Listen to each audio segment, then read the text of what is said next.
Now, let's talk about a situation involving Queensland and what is called Jack's Law.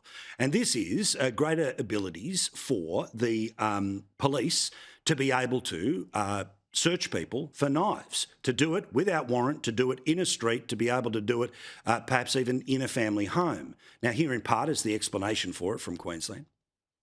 We have a scourge in Queensland, right across Queensland, and a culture of young people carrying knives, and we're sending a clear message today that if you carry a knife unlawfully, that the police now have the power to catch you and put you before the court.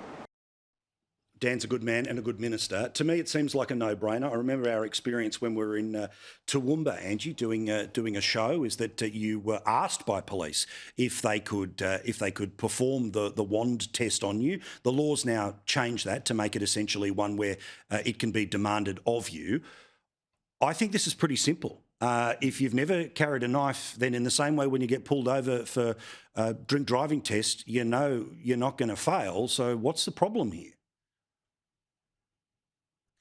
Well, Paul, I know the Beasleys. I've met them quite a few times, and it's their advocacy really that has got the Christoforley government to where it is with these knife laws. I think they are right and they are proper, and I congratulate David Christoforley and the LNP here in Queensland for implementing them. It's time that victims' rights were put ahead of perpetrators' rights, and these are good laws and they're necessary laws, and it's a big problem across Queensland and I'm sure other states as well. I know New South Wales has also put their laws in place. So this is about time.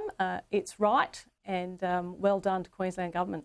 Yeah, it's one of these things, and, look, the libertarian in me always, these little moments where reality clashes against what seems to be a good idea to say at a barbecue. But you know how you often will hear sort of, say, the Greens turn around and say, sniffer dogs at drug parties are terrible because they might find people with drugs and that makes people anxious who are taking drugs. Right. Well, I'm sorry, if you've got a knife and there is increasingly this being used as the weapon of choice, we know the machete situation in Victoria, if this helps the police stop a single person being hurt, then I can't see where it's going to be used. The claim is, it's just going to be used to annoy people that they want to annoy. Well, I remember when people who broke the law were tough.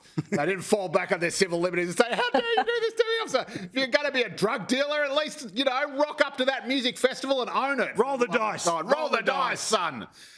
Look, I think this Send your complaints to somewhere else. That's right, yeah, exactly. But I think it's a no-brainer. New South Wales Police, I think, have asked and already, I believe, received, or it's certainly being reviewed, similar laws. It's in stark contrast, I think, to the Victorian government's approach, where they actually blame the implement itself rather than the person who's carrying it. It's like, it does it on its own. We're going to arrest the machetes at the source.